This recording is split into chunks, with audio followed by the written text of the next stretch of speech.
శ్రీ గురు గౌరాంగో జయదహ. హరే కృష్ణ హరే కృష్ణ హరే కృష్ణ కృష్ణ కృష్ణ హరే హరే, హరే రామ రామ రామ హరే హరే. భగవద్గీత యథాతథము 2వ అధ్యాయము, గీతాసారము, 53వ శ్లోకము. శ్రీ భగవాను వాచ శృతి విప్రతిపన్నాతే యథా స్థాస్యతి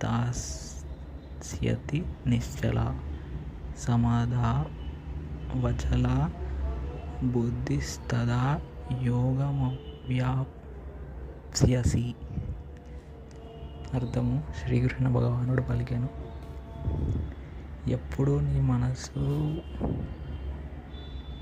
నీ మనసు వేదాల అలంకృత వాక్కులచే ఇక ఏమాత్రము కలత చెందదో, ఎప్పుడు అది సమాధి స్థితిలో స్థిరపడుతుందో అప్పుడు నీవు దివ్య చైతన్యమును పొందుతావు అని శ్రీకృష్ణుడు అర్జునుడితో అన్నాడు.